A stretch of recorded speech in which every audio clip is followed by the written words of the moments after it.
Good morning, guys. So today we will discuss about second opium war.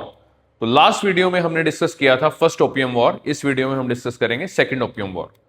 तो second opium war या दूसरी अफीम की लड़ाई जो है 1856 से 1860 के बीच में हुई, और इस वॉर को जो है एरो वॉर कहा जाता है और एंग्लो चाइनीज वॉर कहा जाता है। एरो वॉर क्यों कहा जाता है वो भी हम थोड़ी देर में डिस्कस करेंगे। और इस वॉर के बाद जो हमारी किंग डायनेस्टी थी, जो चाइना की किंग डायनेस्टी थी, वो जो है बुरी तरह से हार गई थी। और इस वॉर में ब्रिटेन का साथ दिया फ्रांस ने, और कुछ जो है यूएस और रशिया की भी जो थी डिप्लोमेटिक इन्वॉल्वमेंट थी।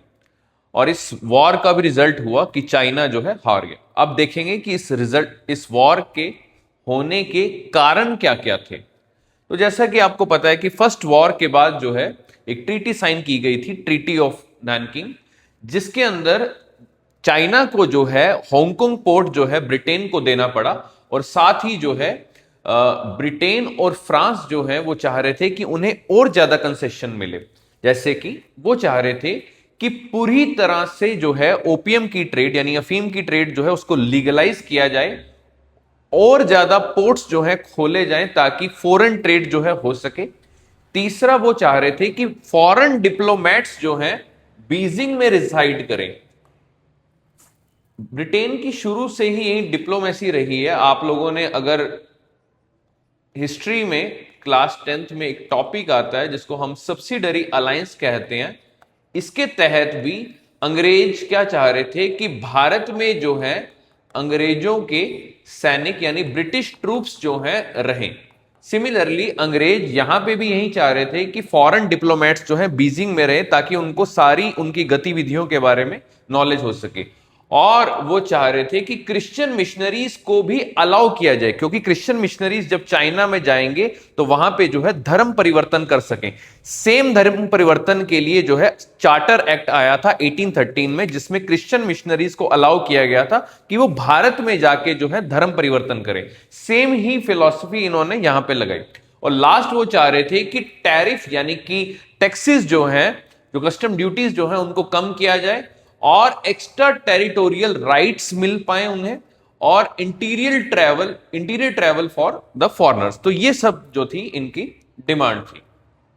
इसके बाद अब हम डिस्कस करते हैं एरो इंसिडेंट। एरो वॉर जो है इसे क्यों कहा जाता है? तो एरो इंसिडेंट, जैसा कि आप देख सकते हैं, ये पनडुब्बी है। इसका नाम, इस सेलिंग वेसल का नाम है एक्चुअली एरो। अब हुआ क्या था, 8 अक्टूबर 1856 को किंग डायनेस्टी के कुछ ऑफिशियल्स जो हैं इस पनडुब्बी को लेकर जा रहे थे, लेकिन ये पनडुब्बी जो थी वो ब्रिटिश के नाम पे जो है, ब्रिटेन के नाम पे जो है रजिस्टर्ड थी। और हुआ क्या, जो ऑफिशियल्स थे उन्होंने सोचा कि ये चाइना के लोगों ने ये चोरी की हुई है ये पनडुब्बी, और 12 चाइनीज क्रू मेंबर्स को जो है अरेस्ट कर लिया गया। उनके ऊपर जो है पायरेसी और स्मगलिंग का जो है चार्ज लगा दिया गया।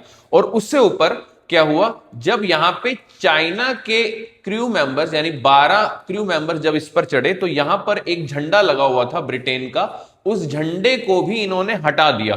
तो ब्रिटिश अथॉरिटीज को लगा कि ये तो इंसल्ट है हमारे फ्लैग की, और उनको लगा ये तो वायलेशन की गई है ट्रीटी ऑफ नानकिंग का।